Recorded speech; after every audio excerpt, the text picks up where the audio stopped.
फूलों की महक से महकता हुआ कमरा बिल्कुल खामोश था, लेकिन उस खामोशी में अजीब सी बेचैनी छिपी थी। हर तरफ सुर्ख रोशनी, खुशबू और किसी जश्न की गवाही दे रही थी। मगर कमरे के कोने में बैठी नई नवेली दुल्हन माला की नजर बार बार दरवाजे की तरफ उठ रही थी। वो लाल और सुनहरे काम वाले लहंगे में बड़ी हसीन लग रही थी, लेकिन उस तस्वीर में खुशी का रंग कहीं दूर छूटा था। दरवाजा खुला और कमरे में रजत की मामा की बेटी दाखिल हुई। उसकी सांस फूली हुई थी, चेहरे पर घबराहट थी। भाभी, बुआ जी की तबीयत बहुत खराब हो गई है, भैया उन्हें अस्पताल ले गए हैं। माला की आंखों में एक लम्हे के लिए हैरत की झलक आई, फिर वो धीरे से बोली, क्या हुआ उन्हें? ब्लड प्रेशर बहुत ज्यादा हाई हो गया है। वो बात भी नहीं कर पा रही थी। भैया जल्दी में थे, तुरंत अस्पताल चले गए। ये कहकर वो पलट गई। माला कमरे में अकेली रह गई। अब फूलों की महक उसे बोझ लगने लगी। उसका लहंगा उसका दम घोटने लगा। शादी की रात का जो सपना उसने बरसों से सजाया था, वो इस तरह से अकेलेपन में गुजरेगी, ये तो उसने कभी सोचा भी नहीं था। माला ने फोन उठाया और अपनी माँ को कॉल मिलाई। माँ, आपको पता है, अभी तो मेरी शादी की रात है और रजत अपनी माँ को लेकर अस्पताल चला गया। दूसरी तरफ से उसकी माँ की आवाज आई, कटी कटी मगर जहर में डूबी हुई। देखा, यही होता है जब लड़का माँ का गुलाम होता है। माला, तुम्हें अभी से सीखना होगा, वरना पूरी जिंदगी उसी माँ के साए तले दबकर गुजरेगी। माँ, मगर अगर वाकई उनकी तबीयत खराब थी तो? अरे बेवकूफ लड़की, यही तो वो चालाक औरतें करती हैं। सुहाग रात ही खराब कर दी लड़की की, पहले शुरुआत ही तोड़ कर रखी, ताकि सारी जिंदगी में सर न उठा सके। तुम्हें अपनी जगह बनानी है तो उन्हें नीचे दिखाना होगा। माला चुप हो गई। दिल तो चाहा कि कह दे माँ, शायद वाकई उनकी तबीयत खराब हो, मगर माँ की बातों का जहर धीरे धीरे दिल में उतरने लगा। वो सास को बस एक बीमार औरत नहीं, एक चालाक दुश्मन समझने लगी। एक ऐसा दुश्मन जिसकी मोहब्बत उसकी जिंदगी और उसके सपनों को निगलने के लिए तैयार हो। रात ढल गई। माला अकेली बिस्तर पर लेटी रही। कभी आंखें बंद करके रजत के सपनों में खो जाती, तो कभी अपनी माँ के शब्द याद करने लगती। सुबह होने को थी जब रजत वापस आया। उसके चेहरे पर थकान और फिक्र के आसार दिख रहे थे। माँ कैसी है? माला ने हल्की आवाज में पूछा। अब ठीक है, लेकिन डॉक्टर ने उन्हें आराम करने को कहा है और कुछ दिन के लिए बिल्कुल भी तनाव से दूर रखने को बोला है। माला ने खामोशी से सिर हिला दिया, मगर दिल में एक चिंगारी सी लग गई। उसे महसूस हुआ कि रजत की सारी तवज्जो, उसकी फिक्र, उसका वक्त सब उसकी माँ के लिए है, और वो बस एक खूबसूरत हकीकत की तरह है जो सिर्फ उसकी पत्नी ही बनी रही। दोपहर में माला की माँ उससे मिलने आई। उनके लहजे में हमदर्दी कम और गुस्सा ज्यादा था। मेरी बेटी को सुहाग रात भी नसीब नहीं हो पाई, और वजह वही सास। देख लो माला, ये तो अभी शुरुआत है। तुम्हें इस घर में अपनी पहचान बनानी होगी। तुम ये जज्बाती ड्रामा से खुद को बचाना। माला ने सिर हिलाया। उसकी आंखों में खामोश विद्रोह उभर आया था। मोहब्बत की जगह अब जिद ने ले ली थी, और ये जिद आने वाले दिनों को एक तूफान में बदलने वाली थी। रात को जब रजत कमरे में आया, माला ने करवट बदल ली। रजत ने हैरत से पूछा, क्या बात है? तुम मुझसे नाराज हो? तुम्हें क्या फर्क पड़ता है? तुम्हारे लिए तो सबसे अहम तुम्हारी माँ है। माला का तीखा लहजा देखकर उसने कहा, ऐसी बातें क्यों कर रही हो माला? माँ सच में बीमार थी। मैं क्या करता? अगर वो बीमार थी तो उनको आपकी जगह कोई और भी तो अस्पताल लेकर जा सकता था। रजत ने ठंडी सांस ली और चुप हो गया। उसने सोचा, ये बस शादी के शुरुआती दिनों का दबाव है, सब ठीक हो जाएगा। मगर वो नहीं जानता था कि जो बीज आज दिलों में बोया जा रहा है, वो कल जहर उगलेगा। पहली रात गुजर गई, लेकिन उस रात की खामोशी में दरार की पहली ईंट रख दी गई थी। सुबह का सूरज कमरे की खिड़की से छन छन कर अंदर दाखिल हो रहा था, लेकिन मन की आंखों में रोशनी नहीं, सिर्फ शिकायतें थीं। रजत अपनी माँ संतोषी की दवाइयाँ और नाश्ता लेने के चक्कर में व्यस्त था, और माला इधर सजी सवरी बिस्तर पर अकेली लेटी थी। कल रात की नाराजगी आज सुबह एक बहस बन चुकी थी, जो हर बात में चुभने लगी थी। वो धीरे से बोली, आपके लिए चाय तैयार है, माँ जी के लिए भी एक कप रख लेना, उनकी शुगर कम है आज। रजत ने नरमी से कहा और तौलिया लेकर बाथरूम की तरफ बढ़ गया। माला ने अपने होंठ कस के दबा लिए। दिल चाहा कि कुछ बोले, मगर खुद को रोक लिया। लेकिन खामोशी का मतलब सुकून नहीं होता। दिल की दीवारों पर जो शब्द नहीं बोले जाते, वो और भी गहराई छोड़ जाते हैं। दोपहर के बाद रजत कमरे में आया। माला अब भी तैयार हुई थी, चेहरे पर हल्की सी उम्मीद की चमक थी। चलिए बाहर चलते हैं, थोड़ा घूमते हैं, मुझे भी हवा बदलने की जरूरत है। रजत ने मुस्कुराकर उसकी तरफ देखा, मगर फिर नजरें फेर कर बोला, माँ को आज दोबारा चेकअप के लिए ले जाना है, डॉक्टर ने बुलाया है, तुम आराम करो तो हम जल्द वापस आ जाएंगे। माला की चमकती आंखों में लम्हे भर में कोहरा उतर आया। हम मतलब आप और आपकी माँ? हाँ, मेरे अलावा है कौन उनका? और मैं नहीं चाहता कि माँ अकेली जाए। उनकी तबीयत कल रात बहुत खराब थी। माला ने अपना रुख फेर लिया। रजत ने शायद कुछ महसूस किया, मगर बिना कुछ कहे वो वहां से निकल गया। दोपहर के समय दरवाजे पर दस्तक हुई। माला की माँ और दो बहनें हाथों में गिफ्ट बैग और चंचल बातों के साथ दाखिल हुईं। सबने रस्म और रिवाज के मुताबिक नए जोड़े पहनाए, चूड़ियां पहनाई और खूब सारी तस्वीरें खींची, मगर माला के चेहरे की उदासी छुपी नहीं रह सकी। रजत कहाँ है? उसकी माँ ने आंखें मटकाकर पूछा। माँ जी को डॉक्टर के पास ले गए हैं, माला ने सपाट लहजे में जवाब दिया। माला की माँ ने नाक सिकोड़ी। लड़का शादी करके भी माँ के साथ घूम रहा है, तुम्हें कुछ करना पड़ेगा माला, तुम पत्नी हो, कोई नौकरानी नहीं कि हर वक्त उसकी माँ के पीछे पीछे घूमो। माला चुप रही, मगर उसकी बहनें ठहाका लगाकर बोली, दीदी कहीं आपके पति माँ के आशिक तो नहीं? माला के कानों में और जहर घोला जा रहा था और दिल में ये ख्याल अब और गहरा हो गया कि इस घर में वो एक गैर जरूरी इंसान है।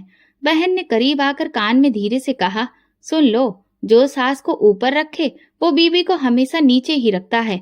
तुम्हें वक्त पर अपनी जगह लेनी होगी, अगर आज नहीं तो कल वो तुम्हारे यहाँ से निकल जाएगा। शाम ढल चुकी थी। राजत जब वापस आया तो दरवाजे पर जूतों की कतार देखकर चौंका। माँ को सहारा देकर अंदर लाया। माला की माँ ने सिर्फ औपचारिकता के लिए उनका हाल चाल पूछा और फिर संतोषी जी को ऊपर से नीचे तक अपनी नजर से तोला, जैसे परख रही हो कि ये औरत आखिर कितनी कमजोर है। फिर संतोषी जी ने धीरे से जवाब दिया, आप पहले से बेहतर हैं, और अपने कमरे में चली गई। रजत आकर सबके साथ बैठने की कोशिश करने लगा, मगर माँ के कमरे से हल्की सी खांसी की आवाज आई तो फौरन उठ खड़ा हुआ। माँ को दवा दे दूं, फिर आता हूँ, माला की माँ ने ताना मारते हुए हंसते हंसते बेटी के कान में कहा। ये मर्द तुम्हारे काबू में नहीं आएगा जब तक इसकी माँ इस घर में है। रात को माला ने रजत से बात छेड़ी, कब तक हम यूं ही रहेंगे?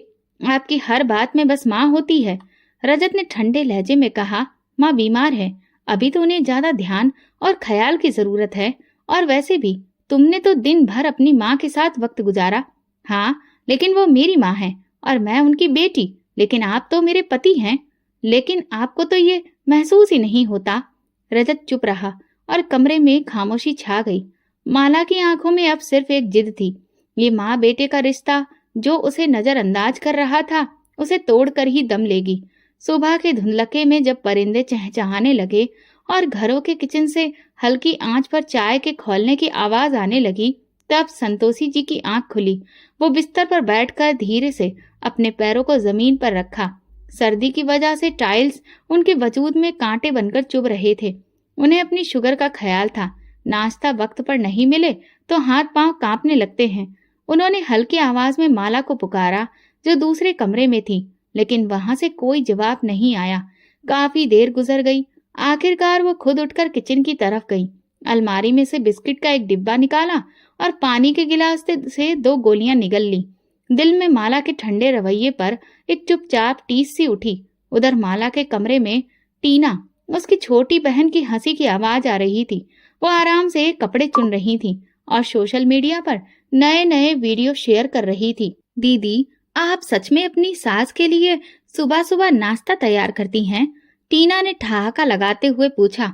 कभी कभी जब दिल करे, वैसे भी तो वो खुद ही कर लेती हैं। माला ने बड़े गुरूर से गर्दन उठाकर कहा। तो क्या हुआ अगर वो शुगर की मरीज हैं? आप कोई नर्स थोड़ी ना हैं।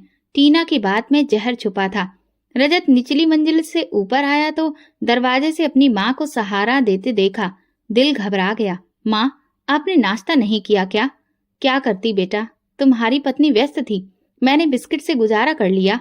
रजत ने माला को गुस्से से देखा, मगर वो टीना के साथ ऐसे व्यस्त थी जैसे कुछ सुना ही ना हो। उसके होठों पर मुस्कुराहट फैली रही, लेकिन अंदर एक तूफान उठ चुका था। दोपहर को जब मोहल्ले की औरतें जमा हुई तो माला ने चाय ऐसे अंदाज में पेश की जैसे वो एहसान कर रही हो। बातों बातों में एक औरत बोली, माला बेटा, शादी को अब तो साल भर होने को आया है, कोई खुशखबरी कब सुना रही हो? माला के चेहरे का रंग उड़ गया।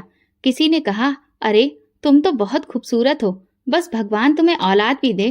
तभी एक और बुढ़िया ने धीरे से कहा, पिछले हफ्ते वो गीता बता रही थी कि उसकी बहू उम्मीद से है, सुना है वो भी झूठी ही निकली। माला ने चाय का कप रख दिया और सीधा अपने कमरे में चली गई। टीना, जो अभी भी वहीं बैठी थी, उसके पीछे जाकर दरवाजा बंद किया। दीदी, ये औरतें तो सूली पर चढ़ा देती हैं। माला की आंखों में आंसू थे, मगर वो रोई नहीं। उसने शीशे में खुद को देखा और धीरे से कहा, सब मेरे खिलाफ हैं। उसी वक्त संतोषी जी अंदर आईं। माला ने तुरंत अपना पल्लू ठीक किया और सिर झुका लिया। बेटा, वो औरतें तो गंवार हैं, जलन से भरी हैं, उनकी बातों को दिल पर ना लो। भगवान सबको सब कुछ वक्त पर देता है, तुम फिक्र ना करो। संतोषी जी का लहजा नरम था, लेकिन माला को लगा जैसे वो हमदर्दी के पर्दे में उसे जख्म दे रही हो। अच्छा है माँ जी, मगर कुछ बातें इंसान के दिल में चुभ जाती हैं, और जब हर बात पर सवाल उठे तो बर्दाश्त करना मुश्किल हो जाता है। संतोषी जी पल भर को खामोश रहीं, फिर बोली, बेटा, मैं तुम्हारी सास हूँ, दुश्मन नहीं। अगर तुम्हें कोई बात महसूस हो रही है तो तुम मुझे बता सकती हो। माला ने आंखें उठाकर उनकी तरफ देखा, लेकिन कुछ कहे बिना कमरे से बाहर निकल गई। संतोषी जी का दिल बैठ गया। वो जानती थी अब वो वक्त नहीं रहा जब बहू माँ की तरह सास को अपना मानती थी। शाम को रजत वापस आया तो माला ने नाराज होकर कहा, अब मुझे सब लोग बांझ समझने लगे हैं और आपने कभी मेरा साथ नहीं दिया। रजत ने परेशान होकर उसके पास बैठते हुए कहा, मैं तुम्हारे साथ हूँ, मगर तुम खुद इतनी दूर रहती हो कि मुझे समझ नहीं आता कि कैसे तुम्हें संभालूं। संभालने की जरूरत ही नहीं, सिर्फ मेरी इज्जत करो। ये माँ के ताने, औरतों की बातें, ये सब खत्म होनी चाहिए। रजत चुप हो गया। उसके सामने माँ की बीमारी, पत्नी की शिकायतें और घर की कलह सब एक साथ खड़ी थी। रात के सन्नाटे में जब पूरा घर अंधेरे में डूबा था, माला अपनी आंखों में नींद की बजाय बेचैनी की चुभन लिए बिस्तर पर करवटें बदल रही थी। बाहर कहीं दूर से कुत्ते के भौंकने की आवाज आ रही थी और कमरे में हल्की रोशनी में रजत सुकून से सो रहा था। माला के दिल में एक नई तपिश पैदा हो रही थी। मन में मोहल्ले की औरतों की बातें गूंज रही थीं। पता नहीं ये लड़की किस नसीब से आई है, औलाद भी नहीं हुई और सास भी साल भर से बिस्तर पर ही पड़ी है। पता नहीं क्या माहौल होगा इनके घर का। माला ने धीरे से आंखें बंद की, मगर एक चेहरा बार बार सामने आता रहा। संतोषी का चेहरा, जो दिखने में नरम था मगर माला की नजर में अब एक साजिश वाला चेहरा बन चुका था। अगली सुबह नाश्ते की मेज पर खामोशी छाई थी। रजत अखबार पढ़ रहा था और संतोषी जी दवा खा रही थी। माला ने चाय का कप रजत के सामने रखा और खुद कोने में बैठ गई। माला, तुम नाश्ता नहीं करोगी? संतोषी जी ने नरमी से पूछा। माला ने बिना देखे जवाब दिया, मुझे भूख नहीं है। रजत ने अखबार एक तरफ रखा, माला की तरफ देखा, लेकिन कुछ कहे बिना दोबारा चाय की चुस्की लेने लगा। कुछ पल बाद माला के सब्र का पैमाना लबालब हो गया। वो एकदम से बोली, रजत, मुझे तुमसे एक बात करनी है, लेकिन वादा करो कि तुम जज्बाती नहीं होगे। रजत ने सर हिलाया। कहो, क्या हुआ? तुम्हारी माँ मुझे कई तरह की बातें कहती हैं। रजत का चेहरा एकदम सख्त हो गया। क्या? किसने कहा तुमसे? किसी ने कुछ नहीं कहा, खुद सुना है। मैंने सुना था कि वो अपनी सहेली से फोन पर बात कर रही थी। कह रही थी कि मैं तो किस्मत की मारी हूँ, बहू आए भी तो बांझ। रजत की सांस फूलने लगी। उसने गुस्से से कहा, माला, तुम जानती हो माँ ऐसी बात नहीं कह सकती। अगर तुम्हें मुझ पर यकीन नहीं है तो कोई बात नहीं, मगर हर रोज मुझे उन औरतों की बातें सुनाई पड़ती हैं, और अब तुम्हारी माँ की जहर भरी बातें भी। भला मैं कहाँ जाऊं? रजत ने मेज पर जोर से हाथ मारा। बस करो, बहुत हो गया। तुम्हारी हर बात में मेरी माँ को तुम क्यों घसीट लाती हो? वो बीमार है, वो तुमसे बड़ी हैं, उनकी इज्जत करो। माला की आंखें नम हो गईं, मगर वो चुप रही। उसके दिल में अब कोई दुख नहीं था, एक ठोस इरादा था। दिन गुजरते गए और माला ने अपनी खामोशी को एक हथियार बना लिया। एक दिन जब रजत ऑफिस गया था, संतोषी जी ने माला को आवाज दी, बेटा, मेरा ब्लड प्रेशर कम हो रहा है, जरा नमकीन लस्सी बना दो। माला ने दूर से जवाब दिया, अभी मैं व्यस्त हूँ, आप खुद बना लीजिए। संतोषी चुप रही। थोड़ी देर बाद जब माला किचन में आई तो देखा कि संतोषी जी ने खुद ही लस्सी बना ली थी और कांपते हाथों से गिलास उठा रही थी। एक लम्हे को माला के अंदर कुछ अजीब सा हुआ, मगर उसने इस एहसास को झटक दिया, बहुत ड्रामेबाजी आती है इन्हें। उसने दिल ही दिल में सोचा। शाम को रजत ने माँ की तबीयत पूछी तो वो बोली, ठीक हूँ बेटा, बस थोड़ी कमजोरी थी। मैंने माला को लस्सी बनाने को कहा लेकिन उसने सुना ही नहीं। तभी माला ने तुरंत कहा, मैं किचन में व्यस्त थी। रजत ने सर हिलाया मगर कुछ कहा नहीं। माला ने अपनी माँ को तुरंत कॉल किया और सारी बात उन्हें बताई। दूसरी तरफ उनकी माँ ने जवाब दिया, अब तुम्हें समझ आ रहा है, वो औरत कभी तुम्हें अपना नहीं मानेगी, तुम्हें वो इसी तरह से धीरे धीरे जख्म देगी। अब वक्त है बदला लेने का, मोहब्बत से नहीं नफरत से। माला ने आईने में खुद को देखा। उसके चेहरे पर अब मासूमियत नहीं थी, आंखों में एक अनजानी रोशनी थी। संतोषी जी जो हर रोज भगवान से प्रार्थना करती थी, अब उनके मन में थकान और सवाल थे। शायद एक ही फरियाद थी कि बेटे की मोहब्बत सच है या फिर उसकी पत्नी की कहानी जीत जाएगी। और माला वो दिल से फैसला कर चुकी थी। बदगुमानी अब नफरत में बदल चुकी थी और वो उस नफरत को खामोशी से, चुपचाप लेकिन पूरी शिद्दत से समेटने लगी थी। संतोषी जी अब बड़ी बेचैन रहने लगी थी। रजत दफ्तर जा चुका था। माला पहले से भी ज्यादा चुप थी और उसकी खामोशी में किसी तूफान का आभास था। उसने नाश्ता बनाया मगर संतोषी जी के कमरे में जानकारी देना भी ठीक नहीं समझा।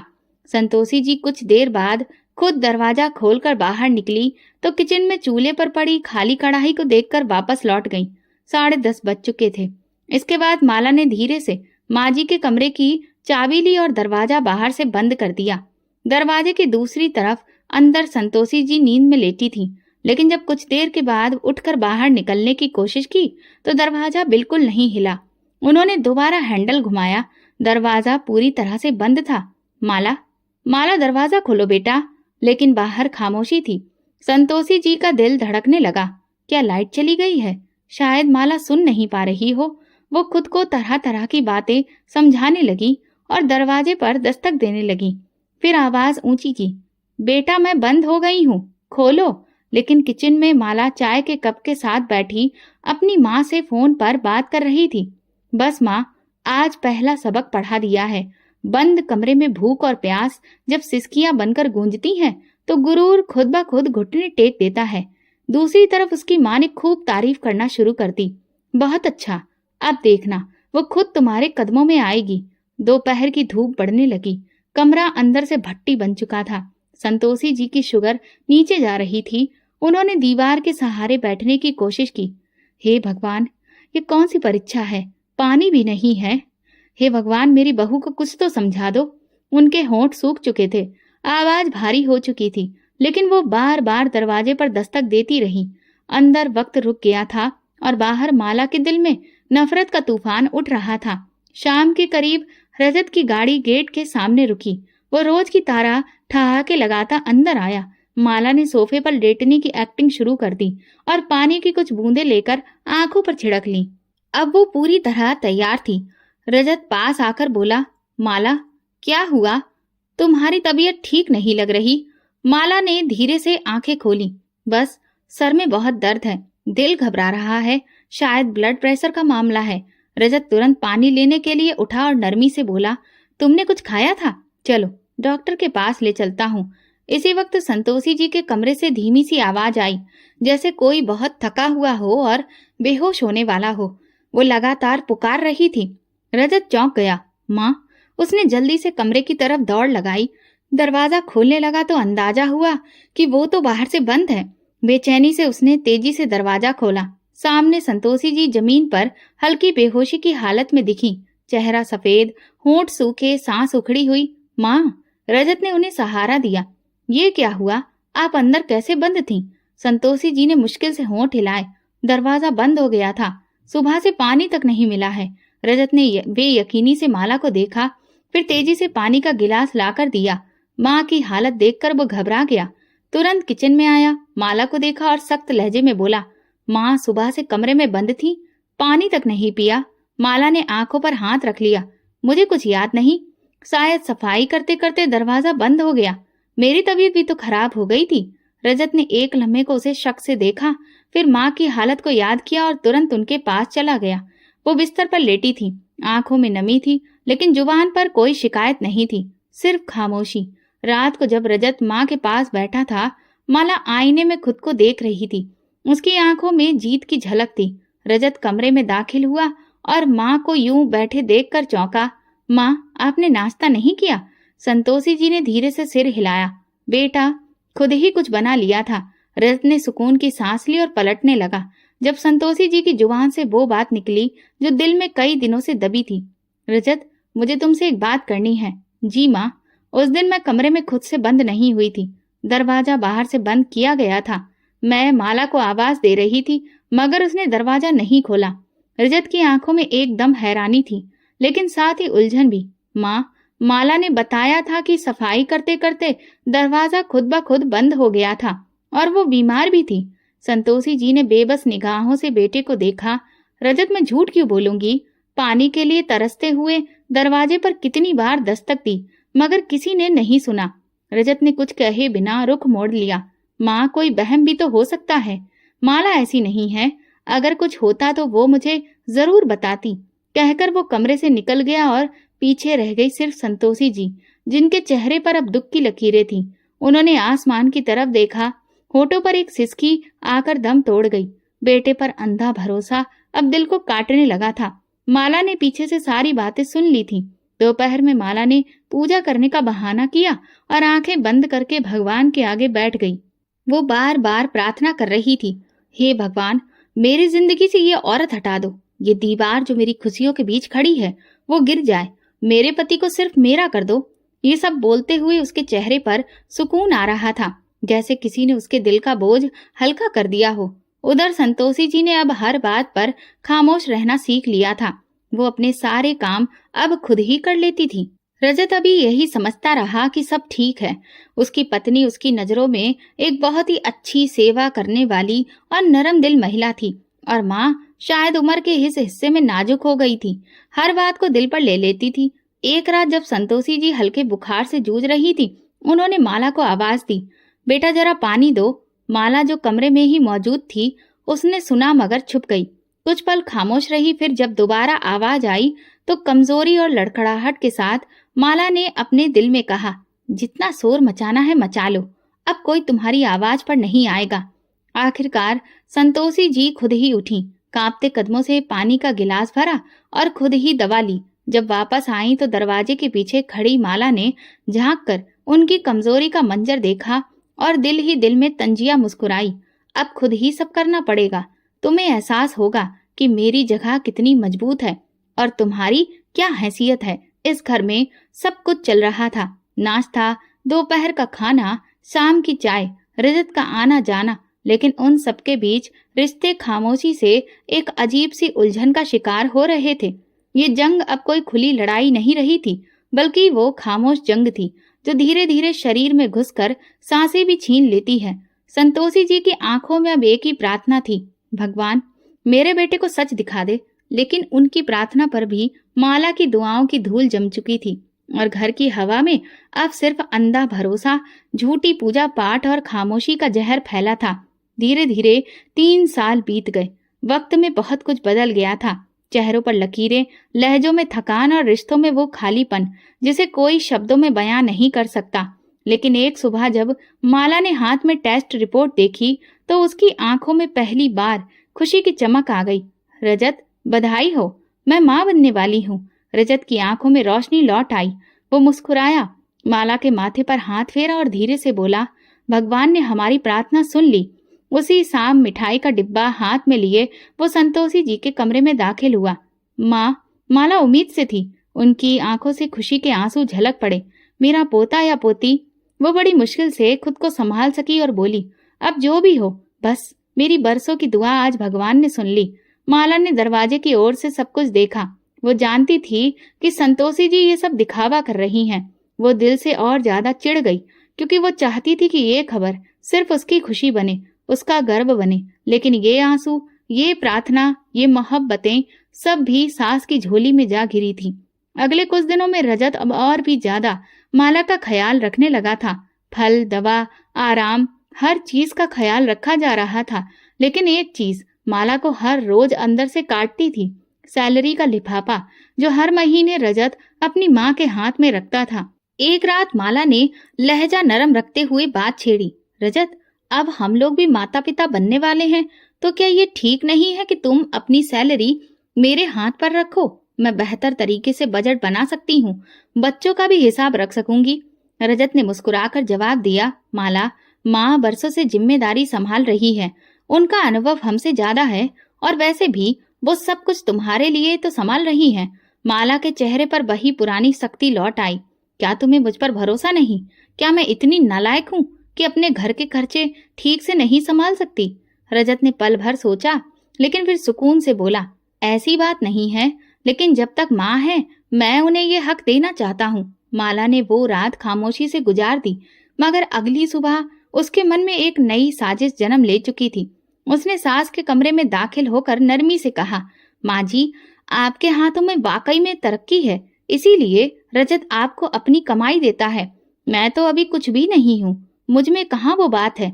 संतोषी जी ने बड़े ही आराम से उसका हाथ थामा। बेटी, तुम भी सीख जाओगी, ये सब तजुर्बे की बात है। माला मुस्कुराकर वापस पलटी, लेकिन दिल में एक फैसला कर चुकी थी। अब वो सिर्फ पत्नी नहीं, माँ बनने वाली थी, और उसे यकीन था कि माँ बनने का दर्जा सब रिश्तों पर भारी होता है। अब हर बात में माला सास को काटने लगी थी। अगर संतोषी जी कहती कि दही ना खाओ, तो माला जानबूझकर 2 कटोरी खा लेती थी। अगर वो आराम करने को कहती, तो वो बाजार निकलने की जिद करती। एक रोज जब रजत घर पर नहीं था, माला ने जानबूझकर दूध में नमक मिला दिया, जो सास की चाय में गया। संतोषी जी ने एक घूंट लेते ही कप नीचे रखा और माला को आवाज दी, बेटा, लगता है दूध खराब हो गया है। माला चेहरे पर हैरत दिखाते हुए बोली, अरे माफ करना माँ जी, शायद नजर नहीं आया। वो जानती थी कि ये मामूली बात है, मगर उनकी छोटी छोटी तकलीफों से वो संतोषी जी को और ज्यादा कमजोर कर रही थी, मानसिक तौर पर भी और शारीरिक तौर पर भी। रजत अब भी सब कुछ ठीक समझ रहा था।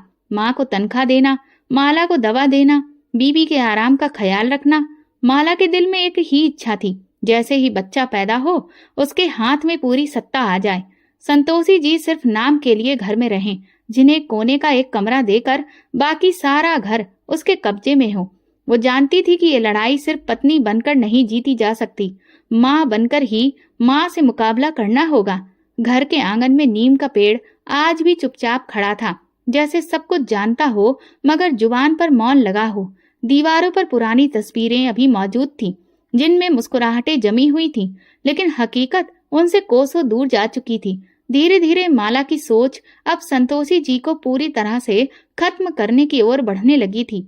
माँ बनने की खबर के बाद रजत अब उस पर बहुत ध्यान दे रहा था, लेकिन इसके साथ साथ वो अपनी माँ का भी ख्याल रखता था।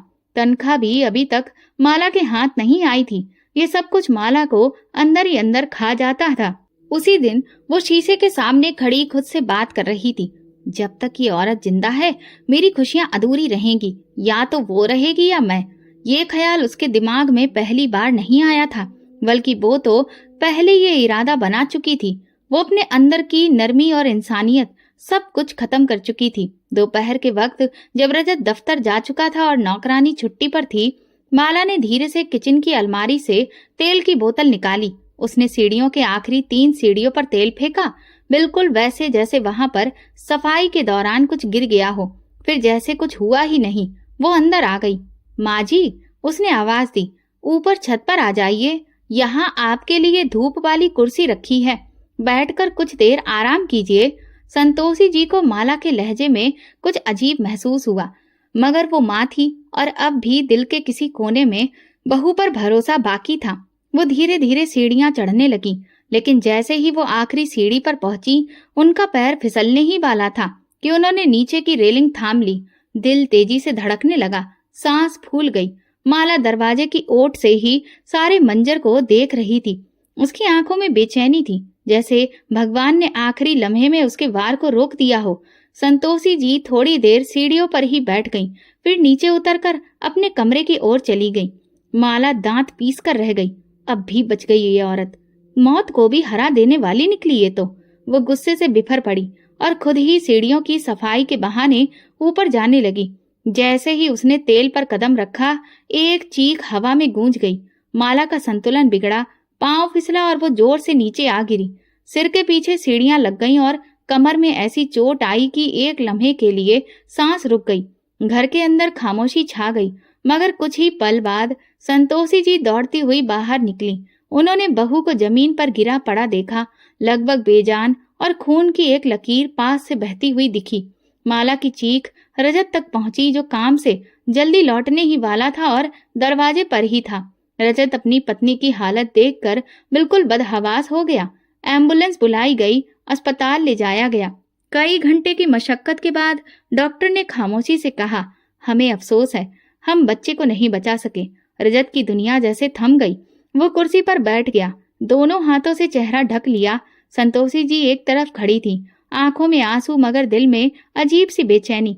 ना जाने क्यों उन्हें महसूस हुआ कि यह हादसा नहीं था। घर वापसी पर माला चुप थी, दर्द से चूर मगर हारी हुई थी। उसके चेहरे पर दुख तो था, मगर आंखों में वही चमक बाकी थी, नफरत की और दोबारा वार करने की। संतोषी जी ने उसके लिए फल और दवा लाने की कोशिश की, मगर माला ने हाथ झटक लिया। मैं खुद सब कर लूंगी, आप रहने दें। रजत ने अपनी माँ की ओर देखा, फिर पत्नी की ओर। वो कुछ भी नहीं समझ पा रहा था, बस वक्त को इल्जाम दे रहा था। मगर वक्त खामोश तमाशा ही नहीं होता, वो याद रखता है और जवाब भी देता है। इस बार माला अपनी ही साजिश का शिकार हो चुकी थी, लेकिन ये सिर्फ एक कदम था। वो हार मानने वाली नहीं थी। उसे यकीन था अगली बार उसका वार कामयाब होगा। और संतोषी जी, वो अब पहले से ज्यादा चौकन्नी थी, मगर दिल के किसी कोने में ये सवाल जरूर जन्म ले चुका था, क्या मेरी बहू मेरी मौत की प्रार्थना करती है? अस्पताल से वापसी को एक हफ्ता बीत चुका था और घर की हवा अजीब सी थी, लेकिन अंदर ही अंदर एक नई घुटन जन्म ले चुकी थी। माला के चेहरे पर अब नफरत के साथ साथ नई चालाकी भी झलक रही थी, और संतोषी जी की आंखों में एक ही सवाल था, वो सवाल जो दिल में हर लम्हा गूंजता था मगर जुबान पर नहीं आता। रजत हर रात माला के पास बैठता, उसे तसल्ली देता, उसका दुख बांटने की कोशिश करता। माला लेकिन चुप रहती, जैसे कुछ कहना चाहती हो मगर हिचकिचा रही हो। आखिरकार एक शाम उसने रजत का हाथ थामा और धीरे से कहा, रजत, अगर मैं कुछ कहूं तो क्या तुम भरोसा करोगे? तो मैं अभी भी कुछ कहने से पहले सोचते हो, क्या तुम कमजोर हो शारीरिक और मानसिक तौर पर? मगर कहो, क्या बात है? माला ने नम आंखों से चेहरा घुमाया। मैंने खुद सीढ़ियों पर तेल नहीं गिराया था, मुझे भरोसा है कि वो तेल किसी और ने जानबूझकर डाला था। रजत का दिल धड़कने लगा। किसी और ने? माला ने बेहद मासूम लहजे में कहा, मैं कैसे कहूँ, मगर वो जगह माजी के कमरे के बिल्कुल बाहर है। और वही कह रही थी, ऊपर जाओ, धूप में बैठो। मुझे शक है रजत, शायद उन्होंने ही। ये सुनते ही रजत का दिल बैठने लगा। तुम ये क्या कह रही हो? माला रोने लगी। मैं इल्जाम नहीं लगा रही, सिर्फ अपना दर्द बांट रही हूँ। अगर वो मेरी माँ होती तो शायद ऐसा ना होता। मैं तो बस यही सोच रही हूँ, मेरे साथ ऐसा क्यों हुआ? रजत के दिल में एक बार फिर से द्वंद्व शुरू हो गया। वो जानता था कि उसकी माँ ऐसी नहीं है, मगर हालात और हादसा कुछ और ही दावा कर रहे थे। अगली सुबह वो सीढ़ियों की तरफ गया जहाँ हादसा हुआ था। सीढ़ियों के किनारे तेल के दाग अब भी लगे थे, जो सफाई के बावजूद पूरी तरह से हट नहीं सके थे। उसने दीवार का कोना देखा जहां से तेल फिसल कर नीचे तक आया था, ठीक उसी जगह जहां उसकी पत्नी गिरी थी। रजत अपनी माँ के कमरे में दाखिल हुआ और शक में पूछा, माँ, क्या आपने उस दिन सीढ़ियों पर सफाई की थी? संतोषी जी ने हैरत से उसे देखा। नहीं बेटा, सफाई तो तुम्हारी पत्नी करती है, तुम जानते हो। वो कह रही थी कि आपने उसे ऊपर भेजा था और उस वक्त वहां तेल पड़ा था। संतोषी जी का दिल धक्क से रह गया। रजत, तुम्हें मुझ पर शक है? तुम अपनी माँ पर इल्जाम लगा रहे हो? रजत ने नजर चुराते हुए कहा, मैं सिर्फ सच जानना चाहता हूँ माँ। मेरी पत्नी ने अपना बच्चा खोया है और सीढ़ियों पर तेल आपके कमरे के पास से गया है। संतोषी जी की आंखों में नमी उतर आई। बेटा, मैं तुम्हारी माँ हूँ। मेरी झोली में तुमने बचपन में सर रखा है। क्या तुम वाकई समझते हो कि मैं अपनी बहू और अपने आने वाले पोते को नुकसान पहुंचाऊंगी? रजत खड़ा रहा। वो चाहकर भी ना हाँ कर सका और ना इनकार कर सका। संतोषी जी ने दिल थाम कर कहा, अगर तुम्हें मुझ पर भरोसा नहीं है तो फिर मुझे अब यहाँ रहने की भी कोई जरूरत नहीं। रजत धीरे से पलटा और कमरे से बाहर निकल गया।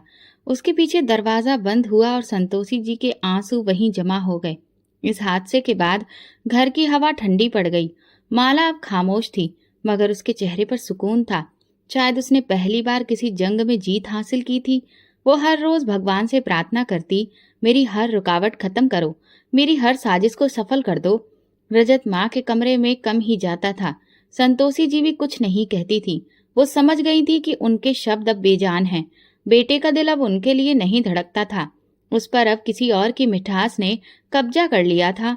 माला ने एक और दरवाजा खोल दिया था, इल्जाम का, और उस दरवाजे से जो हवा अंदर आई थी उसने अब सिर्फ दीवारें गिरानी शुरू की थी।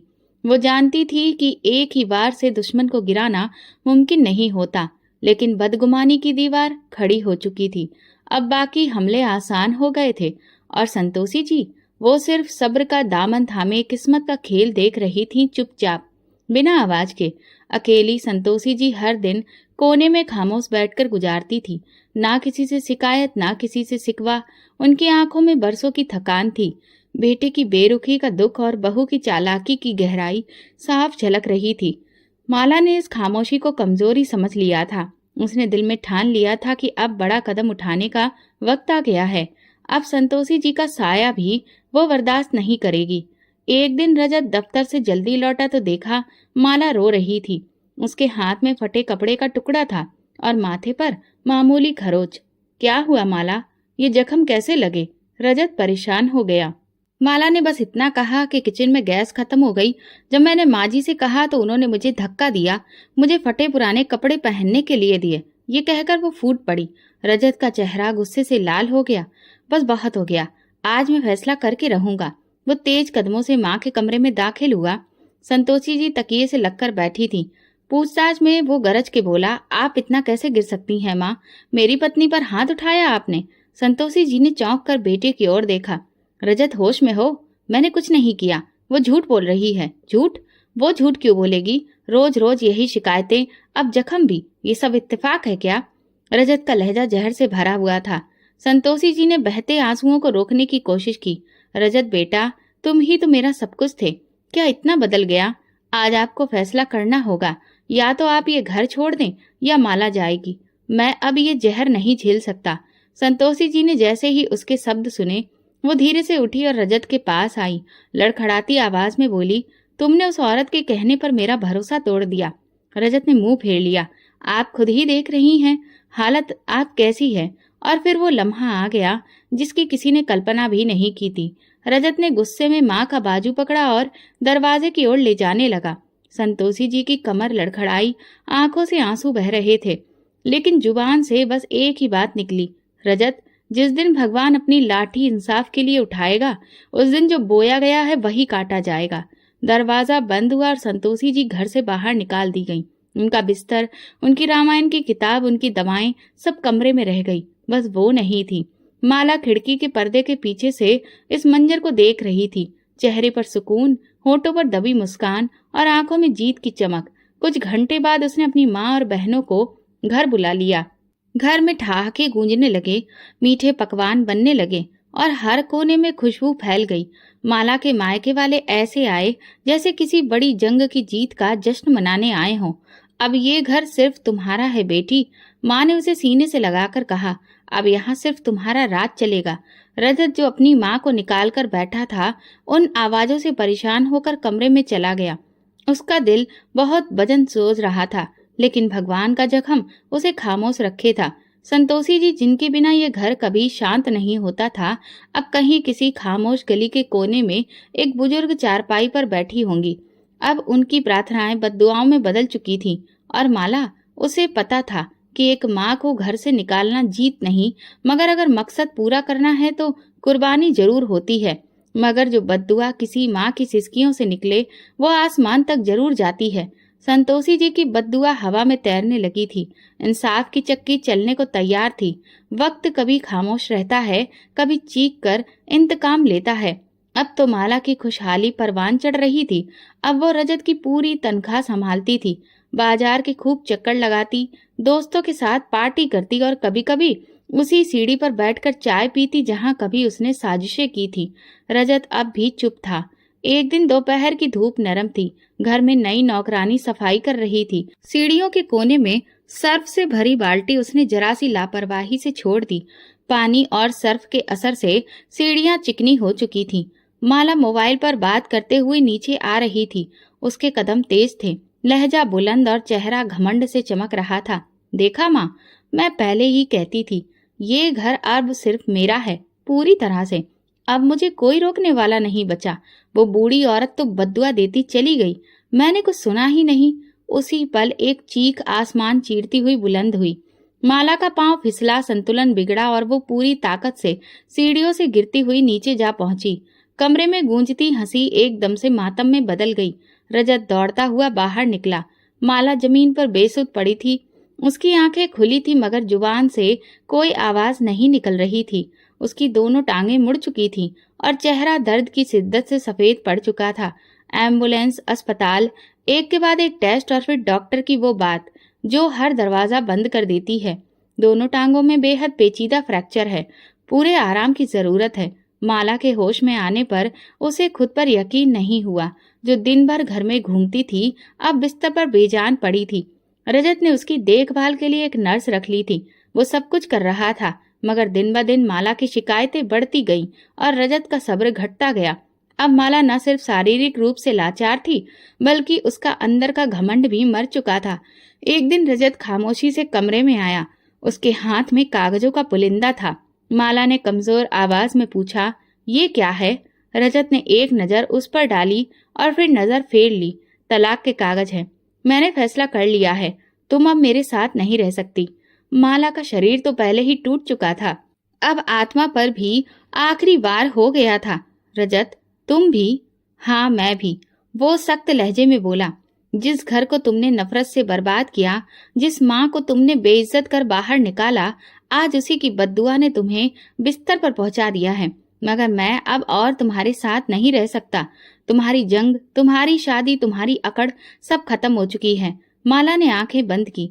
आंसू बहने लगे मगर अब कोई पूछने वाला नहीं था, कोई सहारा देने वाला नहीं रहा। कुछ दिन बाद एक एम्बुलेंस उसे उसके मायके के दरवाजे पर छोड़ गई। जिस माँ ने उसे सास के खिलाफ साजिश करने के लिए उकसाया था, वही अब बेटी की लाचारी का बोझ उठाने से कतराने लगी। इसलिए उन्होंने अपनी बेटी को अपनाने से साफ मना कर दिया। ये देखकर रजत फिर थक हार कर माला को वापस अपने ही घर ले आया। अब घर की रोशनी में वो आवाजें सब छिन चुकी थीं और कहीं दूर एक मंदिर के कोने में संतोषी जी साधारण कपड़ों में प्रार्थना कर रही थी। माला को लाचार हुए कई हफ्ते बीत चुके थे। उसकी झूठी सानो शौकत और आवाज की खनक बीते दिनों की बातें बन चुकी थी। रजत चुपचाप, गंभीर और अकेला रहने लगा था। माँ की कमी उसके वजूद में गूंजने लगी थी, जैसे हर खामोश लम्हा संतोषी जी को आवाज दे रहा हो। लेकिन गुरूर की दीवार अब भी बीच में थी। इस दौरान पुरानी नौकरानी जो माला के हादसे के बाद छुट्टी पर चली गई थी, अचानक वापस आई। रजत ने भर्राए स्वर में पूछा, तुम कहाँ थी?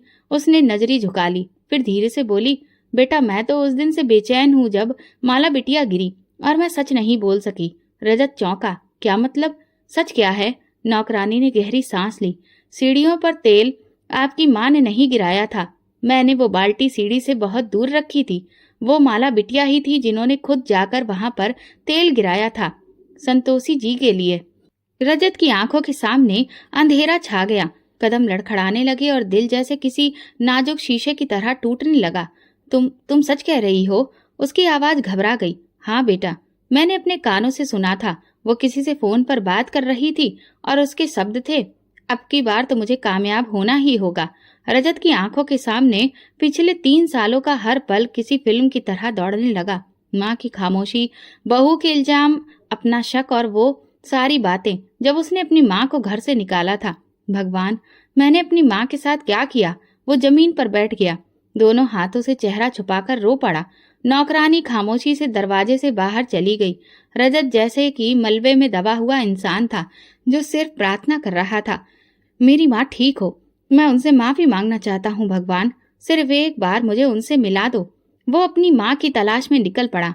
रिश्तेदारों, मोहल्ले वालों, मंदिरों और ओल्ड एज होम्स तक उन्हें ढूंढता रहा। आखिरकार कई दिनों बाद उसे एक मंदिर में अपनी माँ दिख गई। उसकी सांसें जैसे रुक गईं। वो तेजी से वहां पहुंचा।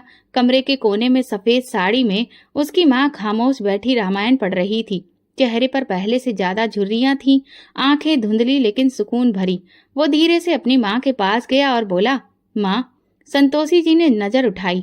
इस लम्हे में खामोशी छा गई। रजत दौड़कर उनके कदमों में गिर गया।